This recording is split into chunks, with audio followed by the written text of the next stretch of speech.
O ex-governador do Rio de Janeiro, Cláudio Castro, foi alvo de uma nova operação da Polícia Federal sobre aportes bilionários do Rio Previdência no Banco Master.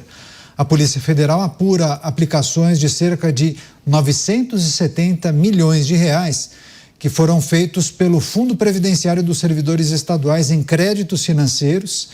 E aí esses aportes foram depois emitidos pelo Banco Master. A Polícia Federal aponta que os investimentos do Rio Previdência no Banco Master não partiam de decisões técnicas, e sim de alinhamento político e da relação pessoal entre Cláudio Castro e Daniel Vorcaro, o dono da instituição financeira. Começar essa rodada com o Luiz Felipe Dávila. Você, Dávila, Cláudio Castro se defende, diz que essas operações têm objetivos políticos.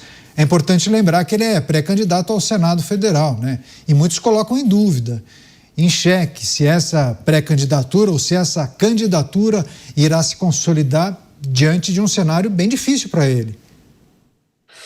Se tem uma coisa que o ex-governador Cláudio Castro falou corretamente, das ligações políticas. Tudo é político nesse mundo sujo de Vorcaro.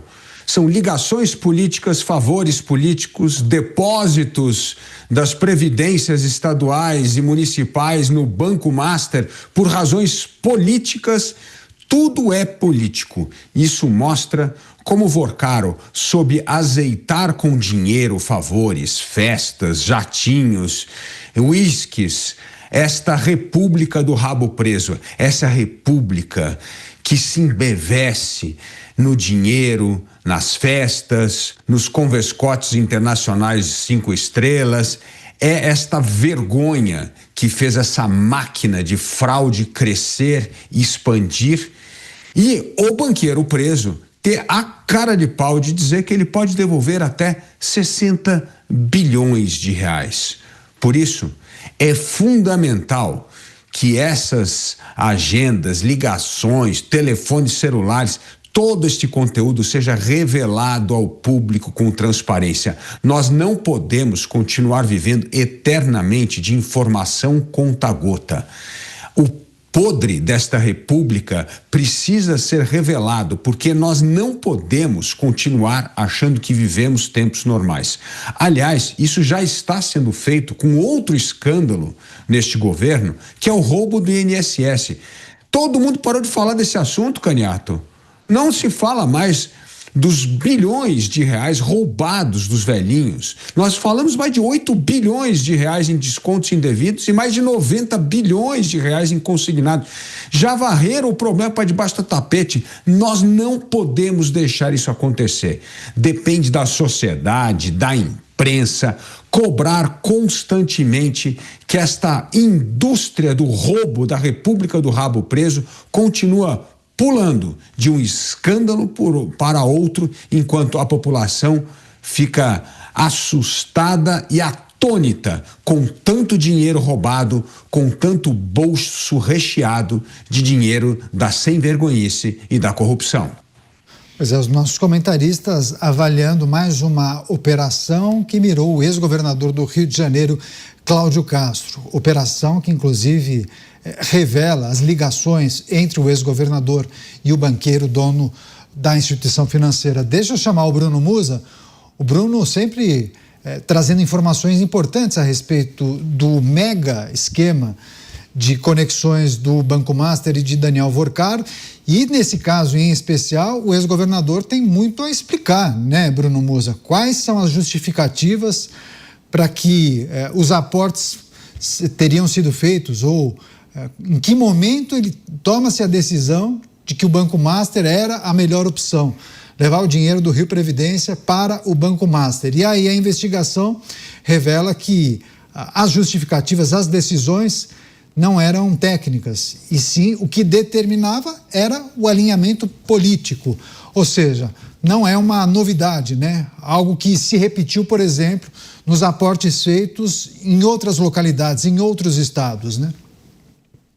Sem dúvida, e o Rio é um deles, né? O Amapá, que tem outra figura importante da política brasileira, também está envolvido com algumas centenas de milhões ali de alocação no Banco Master, quando já havia ali uma possibilidade de, pelo menos, questionarmos quem é esse banco dentro do sistema financeiro e porque estaria recebendo milhões ou, em alguns casos, bilhões de aporte, né? O que foi noticiado hoje, realmente, ele eu não diria impactante, mas ele diria esclarecedor sob o ponto de vista técnico da coisa. Veja, muitos dos créditos podres eram retirados de dentro do balanço do Banco Master para que ele pudesse seguir captando no varejo via CDB.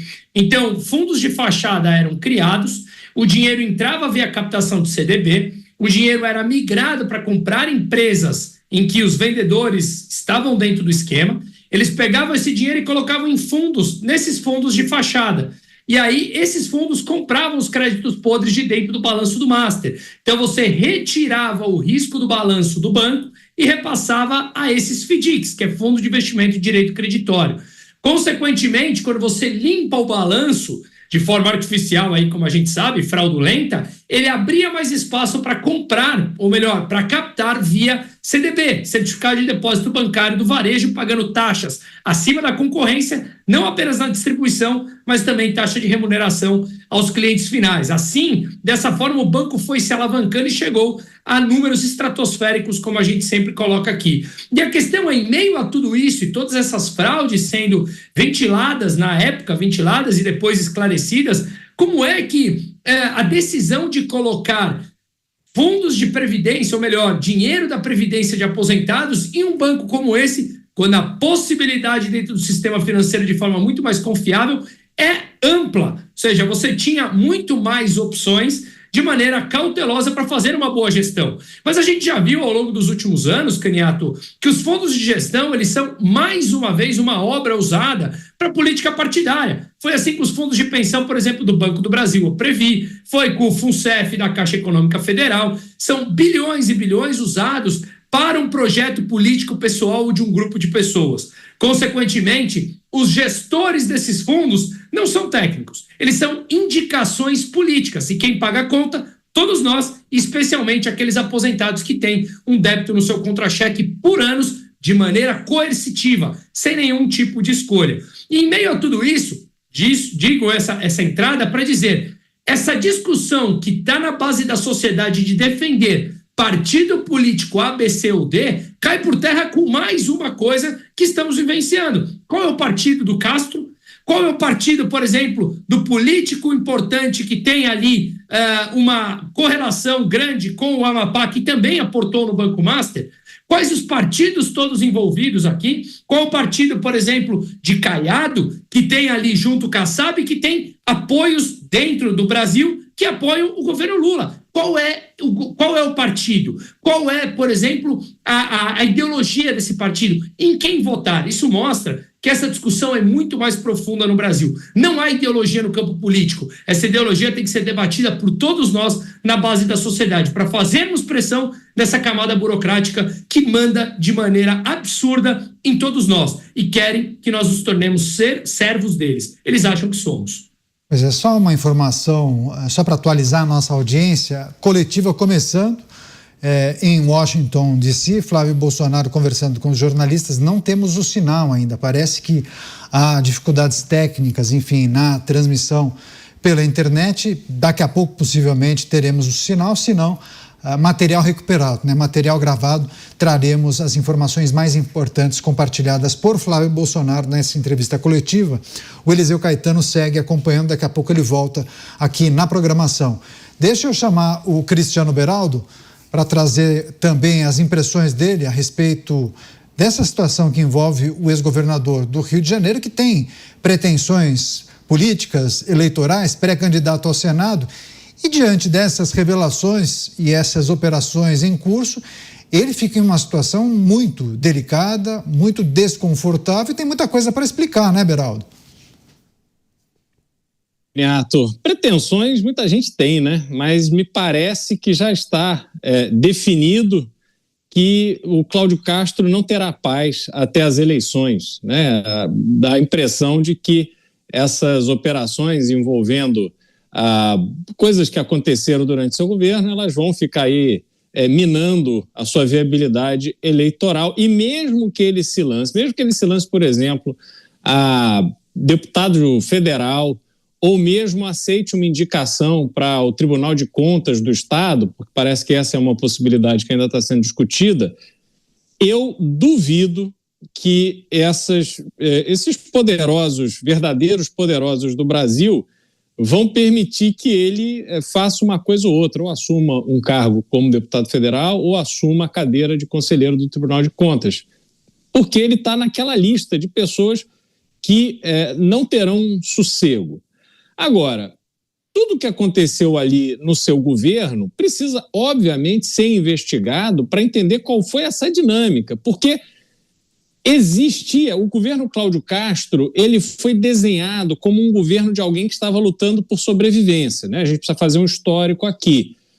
Wilson Witzel foi eleito numa eleição completamente improvável, acabou entrando em confronto com a Assembleia Legislativa, e me perdoem pela qualidade que a gente vê ali da Assembleia Legislativa do Rio de Janeiro, não me parece que ele estava errado, de todo, pelo menos. Mas, quando ele entra nesse conflito, a Assembleia opera para que ele seja retirado do cargo. E Cláudio Castro assume num compromisso de lotear ali os espaços do governo entre os deputados estaduais. E assim ele construiu a sua governabilidade. Então, o perfil do seu secretariado nunca foi, salvo raras, mas honrosas exceções, nunca foi um perfil de secretariado de pessoas que talvez desempenhassem as suas funções da maneira a beneficiar o Estado do Rio de Janeiro e a população fluminense. Então tem muita coisa ali que, se começar a mexer, vai vir um cheiro estranho.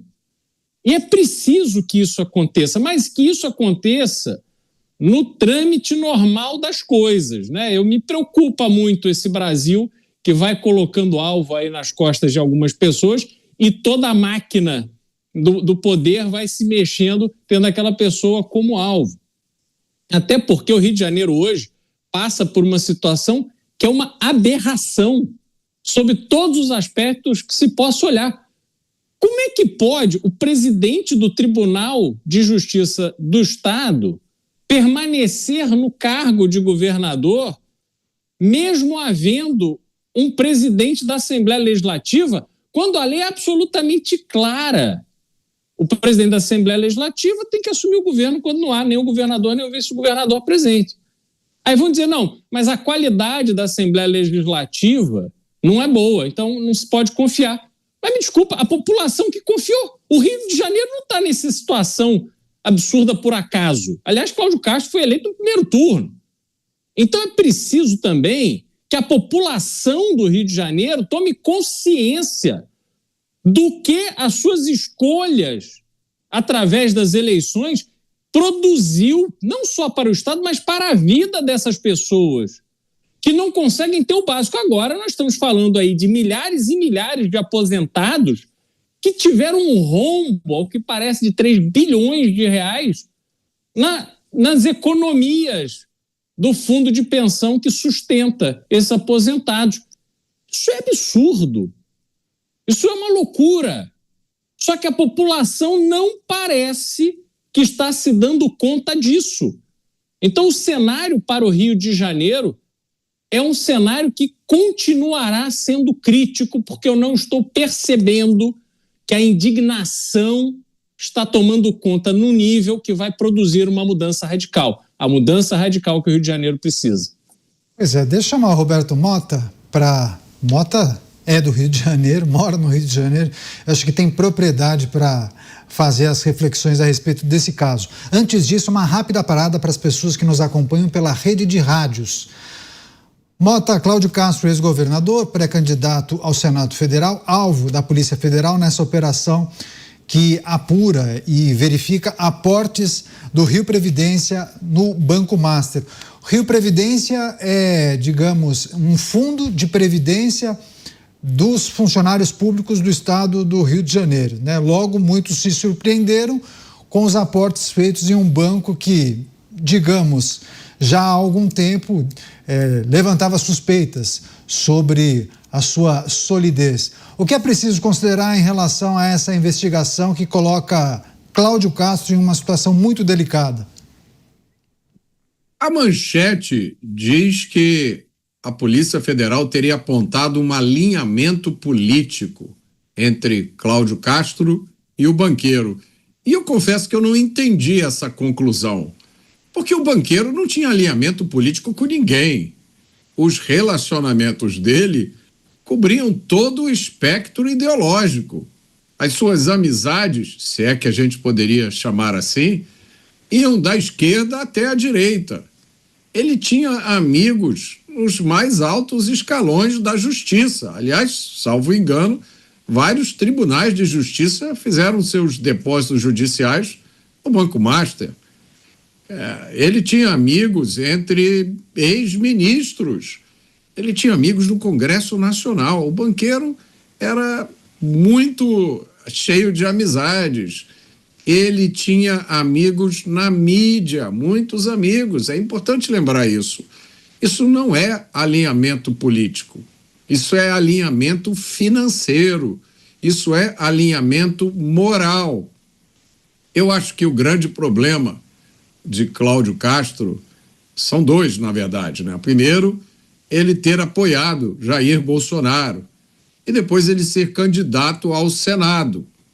Talvez esteja acontecendo com Cláudio Castro agora o que tentaram fazer com o governador Ibanez Rocha, né? Uma operação para tirar o foco do escândalo do Banco Master, de onde o foco estava, e colocar em qualquer outro lugar. Pois é, deixa eu agora passar para o... Quem é que está conectado com a gente? O Dávila já está ok? Então deixa eu passar para o Dávila também trazer suas impressões sobre de que maneira... O Mota traz uma coisa que a gente tem feito essa reflexão, né? O caso do Banco Master, ele é tão grande, né, Dávila? Ele acaba englobando tantas figuras, tantos partidos, políticos, ex-políticos, representantes de instituições, que é difícil, inclusive, fazer qualquer tipo de projeção sobre qual vai ser a próxima revelação no caso do Banco Master. Agora, quando a gente trata de alguém que é pré-candidato ou que foi governador de um estado tão importante e relevante quanto o Rio de Janeiro, nós precisamos avaliar com bastante cuidado sobre eventuais consequências para o Estado, para ele, né, pessoa física, mas também para esse projeto político de se tornar senador. O caso do Banco Master deve interferir muito, né, na avaliação, por exemplo, dos eleitores, né, Dávila? Porque a gente tem observado a cada dia uma novidade, a cada dia uma nova notícia, uma revelação, um áudio, um inquérito que é finalizado ou aberto. Enfim, a rede está chegando, por isso que eu estou fazendo esse preâmbulo um pouco maior, aí todos vão acompanhar na íntegra a avaliação do Dávila. Agora sim, toda a rede com a gente aqui em Os Pingos nos Is, o Luiz Felipe Dávila vai fazer análise sobre a extensão, né, das investigações do caso do Banco Master e o quanto isso respinga no processo eleitoral também. Dávila?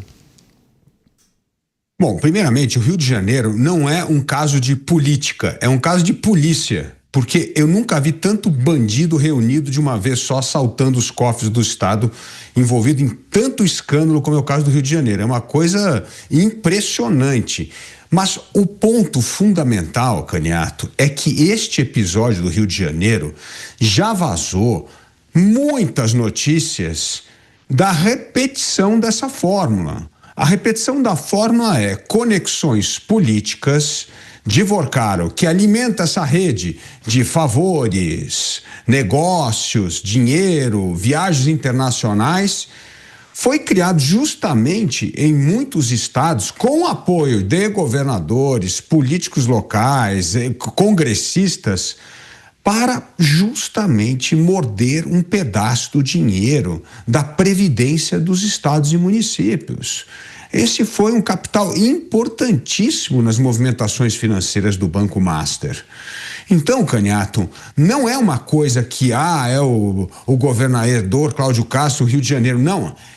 Isso aí está contaminado no resto do país. Por isso que eu digo que essas gravações, essas denúncias precisam ser reveladas. Porque hoje a gente está falando do Rio de Janeiro, amanhã a gente está falando de todos os outros estados que se envolveram com essa história do Banco Master. O Banco Master não criou esse patrimônio de uma forma gigantesca e rápida se não tivesse tido essas ligações com essas previdências estaduais, com esses governadores, prefeitos, políticos, parlamentares. Então é preciso levar isso em conta. Esse é o esquema que precisa ser desmantelado. Porque senão nós vamos pegar um e deixar escapar um monte de outras pessoas que estiverem envolvidas. Nós não podemos deixar isso acontecer. Então, esta história de dosar os vazamentos e hoje cria um constrangimento no político A, amanhã no B e tal, tem que acabar. Eu não entendo até agora por que a Polícia Federal, a Procuradoria-Geral da República não divulgam integralmente isso. Porque é isso que o Vorcaro está tentando negociar na sua delação, poupar um ou outro. Não tem que poupar ninguém, tem que mostrar esse esquema fraudulento, gigantesco, que contaminou o Brasil, e é uma vergonha tentativas de varrer esse problema para debaixo do tapete, ou fazer delação meia boca, ou vazar só de um estado, não do outro, ou fazer um equilíbrio. Não, vamos vazar 2 notícias de alguém que é governado pela direita, agora vamos vazar notícias de outros estados governados pela esquerda. Não é isso aqui não é um jogo, isso é um escândalo que precisa ser apurado como caso político e de polícia.